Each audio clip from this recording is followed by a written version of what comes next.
Saudações a todos, nossos votos de muita paz. Sejam todos muito bem-vindos a mais uma terça-feira em que buscamos estudar a educação do Espírito à luz do Consolador. É muito interessante o capítulo 22 do livro Vida Plena, pela Joana de Ângeles, através do Divaldo Franco. O tema que ela intitula Ser Leal. Como é importante a lealdade, né? A lealdade é um dos sentimentos de comportamento que sair da lealdade já significa dar asas às nossas inferioridades, não é? Então, como é importante a lealdade, mas vamos ver em que sentido ela nos traz? Ser leal, nos convidando a sermos leais. Já dá para imaginarmos que, acima de tudo, a nossa lealdade é a Deus, né? Porque a partir do momento que nós nos basearmos nos ensinamentos de Jesus para sermos leais ao Pai, nós estaremos agindo da melhor forma com todos aqueles que estão em nosso entorno. Então, vamos lá. A todos os estudiosos das anotações escriturísticas evangélicas, surpreende a ação da caridade ser realizada a favor de um judeu tradicional por um samaritano desconhecido na parábola narrada por Jesus. Inimigos, então aqui ela está fazendo alusão ao ensinamento de Jesus, quando é perguntado a Jesus, quem é meu próximo? Porque ele estava falando do amor ao próximo. E ele pergunta, né? Quem o ouvia diz, mas quem é meu próximo? E ele conta a parábola do bom samaritano. Então, nós vimos uma caridade a favor de um judeu por um samaritano. Então, nós vamos ver aí, provavelmente no decorrer do tema, a razão de Jesus ter se utilizado do samaritano.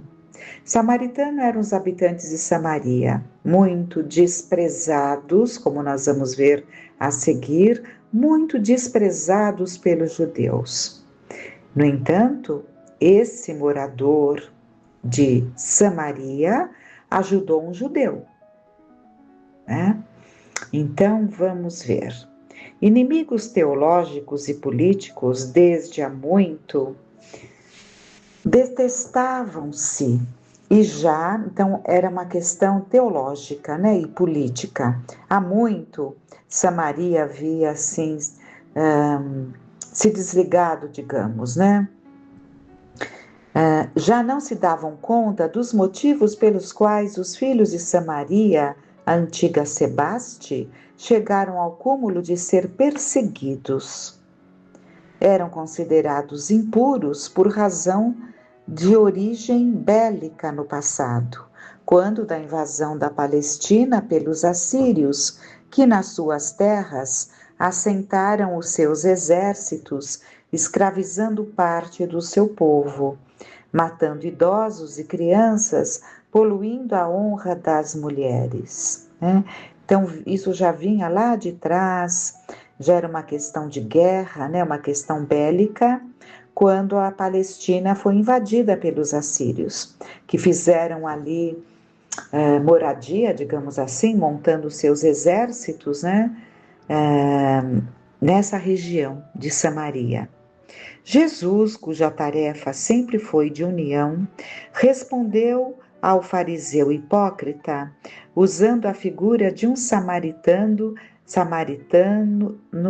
exatamente para chocá-lo, ao explicar-lhe quem era o seu próximo, tornando a narrativa portadora de uma beleza ética e humana incomparável. Então, quem havia feito a pergunta a Jesus era um fariseu, daqueles fariseus hipócritas a que Jesus se refere tantas vezes, né? Que se baseavam no culto externo, dando muito valor ao culto externo, mas que nada seguiam dentro das leis que sempre determinam o bem. É muito fácil amar aqueles que se correspondem, que se encontram aplaudidos e invejados, que se comprazem em receber homenagens e bajulação. No entanto, quando a dor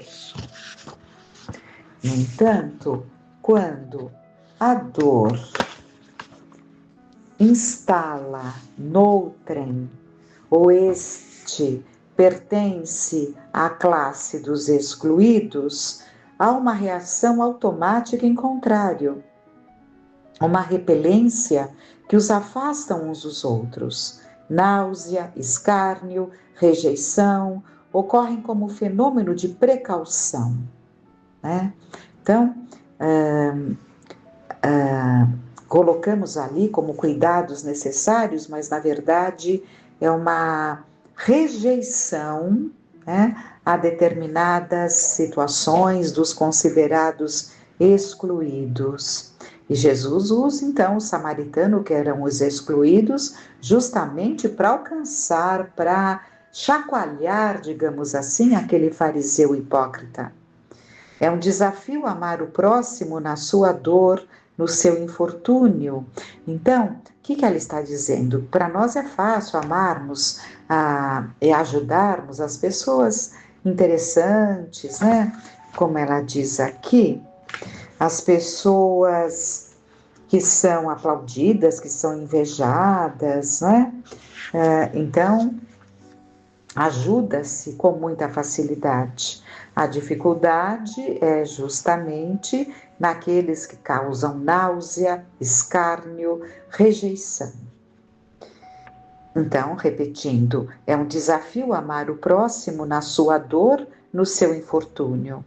Busca-se, não raro, aumentar a antipatia que sentem pelo outro, atirando-lhes petardos mentais de raiva. Usam a censura para justificar a sua animosidade. Detestam e ficam à distância, procurando meios de denunciá-los, de criar-lhes embaraços. Aquele samaritano que socorreu o judeu assaltado na estrada, que descia de Jerusalém a Jericó, conhecia a Torá e respeitava, como aos outros textos, no seu santuário, no Monte Gerizim, desde que lhes era proibido visitar o templo em Jerusalém. Então, repetindo, aquele samaritano que socorreu o judeu assaltado na estrada que descia de Jerusalém a Jericó, conhecia a Torá e respeitava, como os outros textos, no seu santuário no Monte Gerizim, desde que lhes era proibido visitar o templo em Jerusalém. No livro respeitável, havia a recomendação cuidadosa, que dizia respeito ao auxílio ao próximo, aquele que fosse infeliz, que experimentasse privações, assim socorrendo aos necessitados, né? Então, o aprendizado já tinham tido, né? Porque o aprendizado já vinha. Os judeus conheciam perfeitamente os mandamentos divinos que chegaram através de Moisés. Então, os ensinos já estavam lá. No entanto, estavam longe de alcançar a abrangência desse amor ao próximo, não é? E esse samaritano socorre o judeu que tinha sido assaltado na estrada. Ele estava caído, machucado, né? E esse samaritano, ele vinha de Jerusalém se dirigindo a Jericó. E ele conhecia a Torá, né? A Torá, que é o livro sagrado dos judeus, e respeitava os textos. Lá no santuário, na sua terra, no Monte Gerizim. né? Ele não podia ir a Jerusalém, os samaritanos não podiam adentrar o templo de Jerusalém, então ele ia no santuário do Monte Gerizim.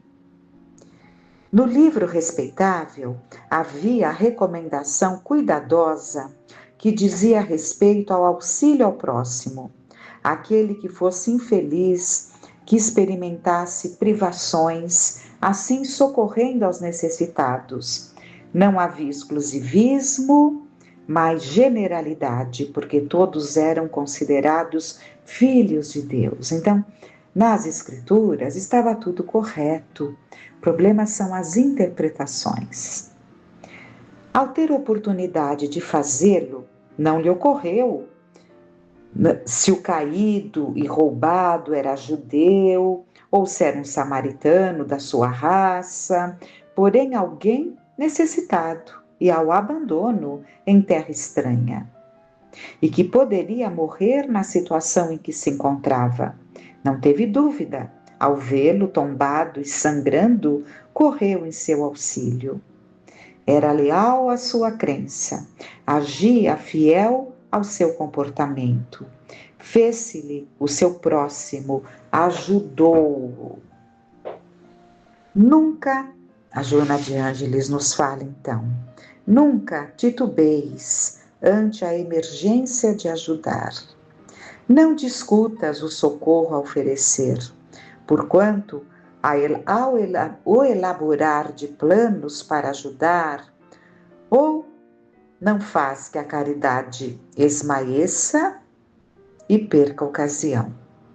Então, o elaborar de planos para ajudar,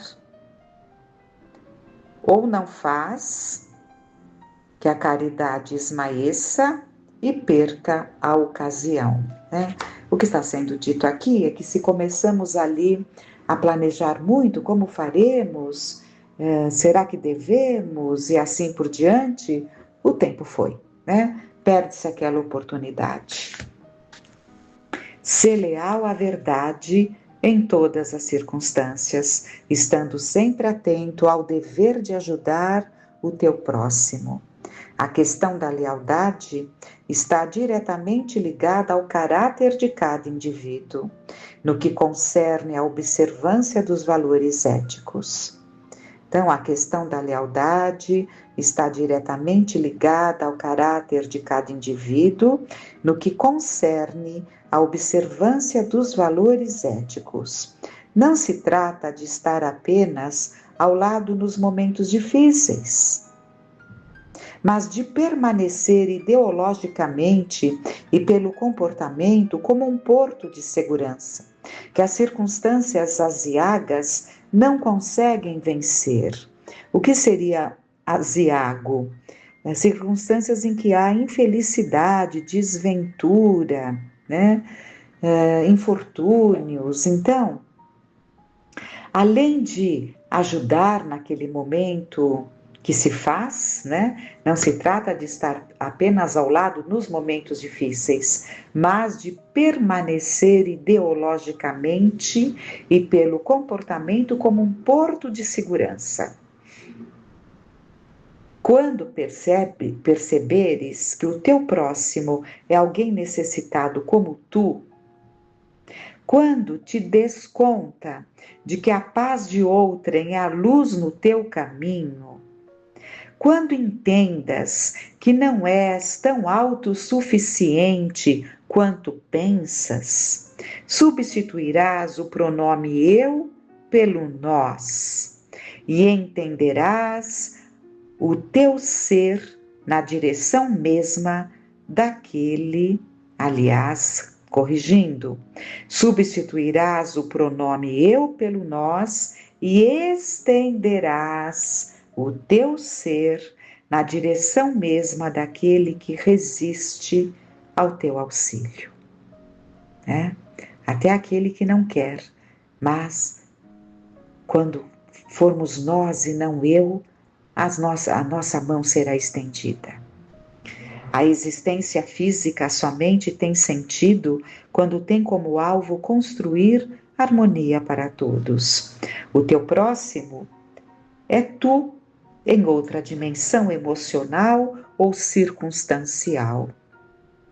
No tumulto, porém, que assola as multidões, a lealdade entra mutilada, presa a interesses de poder e de ter.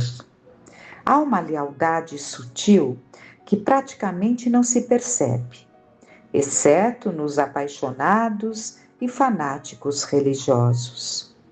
É, porém, patológica, não servindo para união social, porquanto desgasta os relacionamentos. Vamos ver. Há uma lealdade sutil que praticamente não se percebe, exceto nos apaixonados e fanáticos religiosos. É, porém, patológica essa lealdade, não servindo para união social, porquanto desgasta os relacionamentos.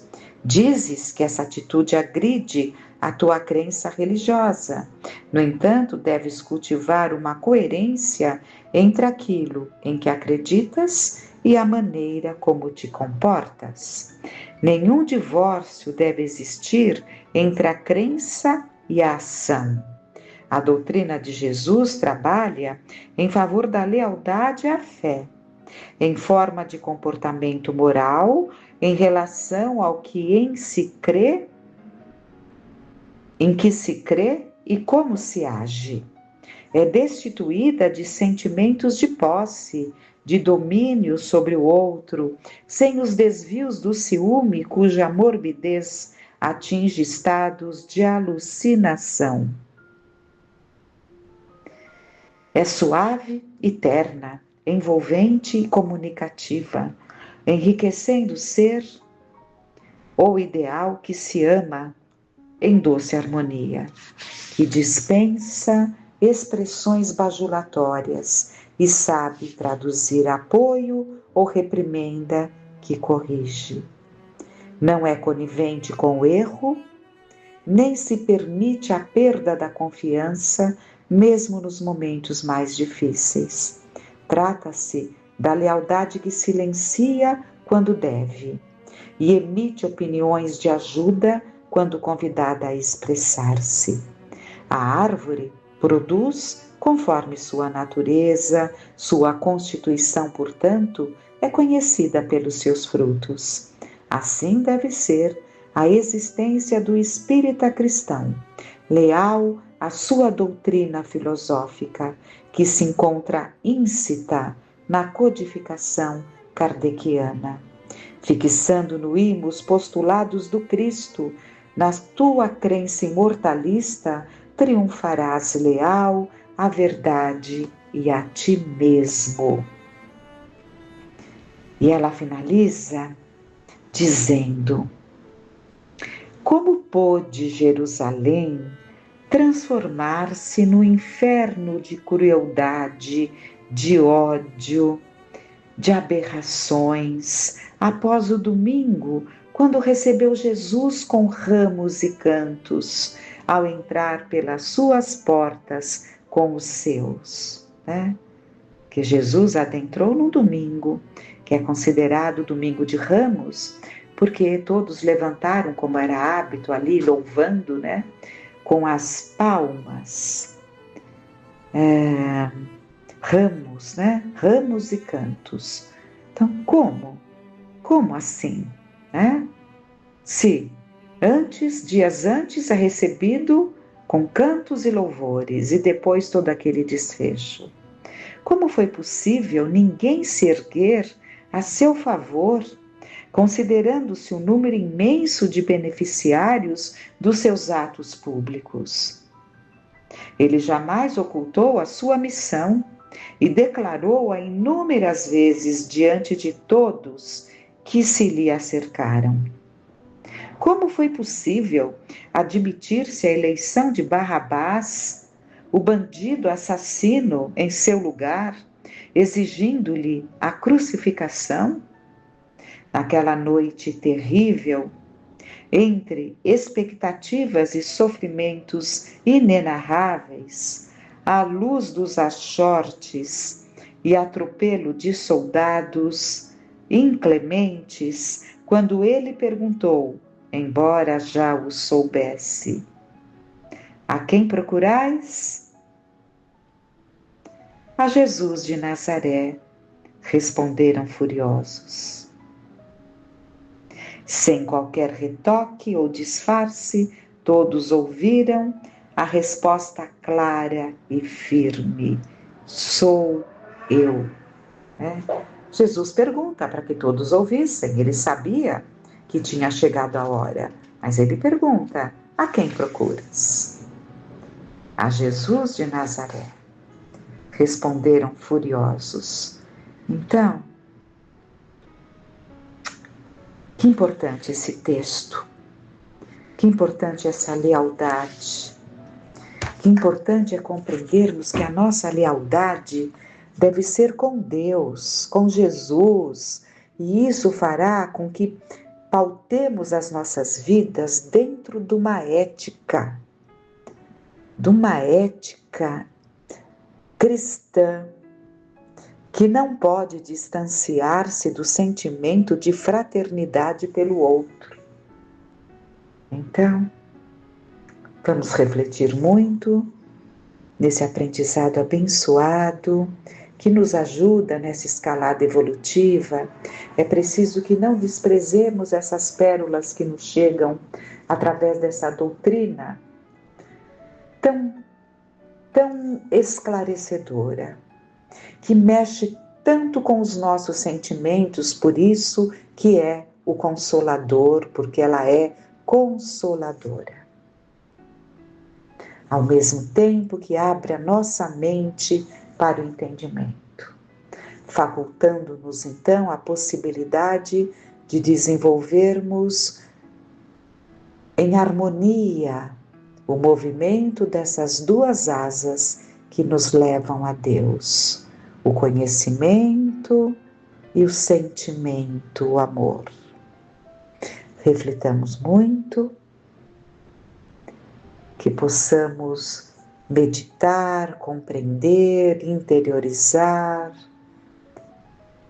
que durante os dias que se seguem, esses aprendizados venham à nossa mente, que eles não terminem no momento em que fechamos um livro, por exemplo, ou desligamos um áudio que estamos ouvindo, um vídeo que estamos assistindo. É preciso que carreguemos em nós os aprendizados dessa consoladora doutrina. Que fiquemos em paz.